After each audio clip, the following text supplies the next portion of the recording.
নমস্কার, কার্মিক অ্যাস্ট্রোলজিতে আপনাদের সবাইকে স্বাগত জানাই। আজকে আলোচনা করব কন্যা রাশি নিয়ে।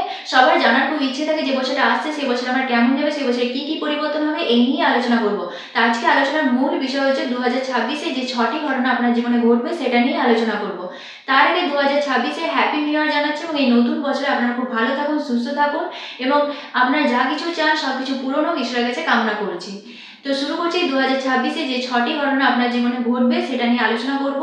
এই বিষয়গুলো জন্মরাশি চন্দ্ররাশি দিয়ে বলা হবে। আর যদি আপনি আপনার পার্সোনাল চার্ট প্রেডিকশন করাতে চান তাহলে নাম্বার ভিডিওর ডেসক্রিপশনে দেওয়া রয়েছে। তো শুরু করছি যে 6টি ঘটনা আপনার জীবনে ঘটবে। তো ভিডিওটা খুব মন দিয়ে দেখে বোঝার চেষ্টা করুন। 2026-এ বৃহস্পতি আপনার 10th হাউসে থাকবে, কিন্তু সেকেন্ড জনে বৃহস্পতি আপনার 11th হাউসে চলে আসবে, শনি আপনার 7th হাউসে থাকবে, রাহু আপনার 6th হাউসে থাকবে, কেতু আপনার 12th হাউসে থাকবে। তো সবথেকে প্রথম যে ঘটনাটি আপনার সাথে ঘটবে সেটি হলো বৃহস্পতি আপনার 10th হাউসে থাকার ফলে আপনার কর্মক্ষেত্রে গ্রোথ আসবে এবং আপনার ম্যানেজমেন্ট স্কিল ভালো হবে। কিন্তু সেকেন্ড জনে বৃহস্পতি আপনার 11th হাউসে চলে আসবে, তখন আরো ভালো রেজাল্ট দেবে, আপনার ফিনান্সিয়াল গ্রোথ আসবে।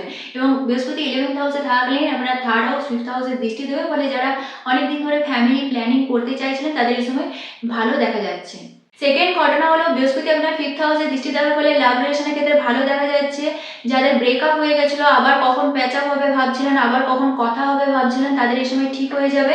এবং 3rd হাউসে দৃষ্টি দেওয়ার ফলে শর্ট ট্রাভেল এই সময় হতে পারে। অনলাইনের মাধ্যমে যারা কাজ করেন তাদের এই সময় ভালো হবে, বা অনলাইনের মাধ্যমে এই সময় কাজ শুরু করতে পারেন।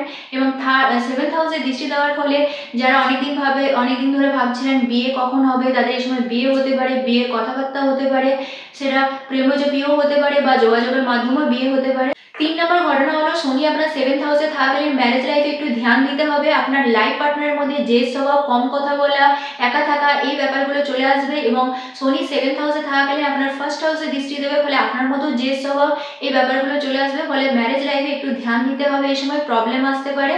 আর বিজনেসে আপনি কাজ করবেন, ফোকাস থাকবে, কিন্তু বিজনেসে আপনাকে পরিশ্রম করতে হবে, তবেই লাভ হবে এই সময়। আর শনি 7th হাউসে থাকাকালীন আপনার 9th হাউসে দৃষ্টি দেবে, ফলে পিতার সাথে তর্ক বিতর্ক, ঝুট ঝামেলা, মতবিরোধ এইসবে জড়িয়ে যেতে পারেন, তাই এই দিকটাও আপনাকে ধ্যান রাখতে হবে। 4 নম্বর ঘটনা হলো রাহু আপনার 6th হাউস থাকার ফলে এই সময় নতুন জব পেতে পারেন। যাবতীয় প্রতিযোগিতামূলক কাজে এই সময় সাকসেস আছে। এই সময় শত্রু বিজয়ী হবেন, শত্রুরা যে কোনোভাবে সাইড হয়ে যাবে এই সময়। রাহু 6th হাউসে থাকাকালীন 2nd হাউসে দৃষ্টি দেবে, ফলে পরিবারের মধ্যে ঝুট ঝামেলা অশান্তি এই সময় লক্ষ্য করা যাবে। হঠাৎ করেই দেখবেন পরিবারের মধ্যে চাঞ্চল্যকর পরিস্থিতি তৈরি হয়েছে, তাই এই সময় আপনাকে ধীর স্থির এবং শান্ত মস্তিষ্কে থাকতে হবে। আর 2nd হাউসে দৃষ্টি দেওয়ার ফলে যারা কথার মাধ্যমে কাজ করেন তাদের এই সময় ভালো দেখা যাচ্ছে। তবে এটাও খেয়াল রাখতে হবে যে আপনাকে এই সময় তর্ক বিতর্কে জড়ানো যাবে না, কথার মধ্যে নিয়ন্ত্রণ আনতে হবে, তাহলে কথার মাধ্যমে যারা কাজ করেন তাদের এই সময় সাকসেস আছে। 5 নম্বর ঘটনা হলো রাহু 12th হাউসে দৃষ্টি দেওয়ার ফলে যারা বিদেশ যেতে চাইছিলেন তারা এই সময় বিদেশ যেতে পারেন। যারা ফরেন কারেন্সিতে ইনকাম করেন তাদের সময় ভালো হবে। যারা ইম্পোর্ট এক্সপোর্টে কাজ করেন তাদের এই সময় ভালো হবে। যারা অলরেডি বিদেশে আছেন তাদের এই সময় ভালো হবে। রাহু 12th হাউস 2nd হাউসে দৃষ্টি দেওয়ার ফলে যারা নেশাপান করেন তাদের এই সময় অ্যাডিকশন বেড়ে যেতে পারে, সেই দিকটা আপনাকে সাবধান থাকতে হবে এবং খরচার পরিমাণ এই সময় বাড়তে পারে। আর রাহু 10th হাউসে দৃষ্টি দেওয়ার ফলে আপনি যদি কর্ম করেন, সেটা চাকরি হতে পারে, ব্যবসা হতে পারে, কর্মের জায়গায় আপনার এই সময় ধীর স্থির শান্ত পরিবেশ থাকবে না, চাঞ্চল্যকর পরিস্থিতি থাকবে, ঝুট ঝামেলা টেনশন এইসব লেগে থাকবে। তো সেই দিকটা আপনাকে খেয়াল রাখতে হবে। তাই এই সময় কর্ম পরিবর্তনের যোগ আছে, কর্ম নিয়ে ঘোরাঘুরি ব্যাপারটা বেড়ে যেতে পারে। তাই কর্মের ব্যাপারে যে কোনো সিদ্ধান্ত নেওয়ার আগে ভেবে চিন্তে সিদ্ধান্ত নেবেন।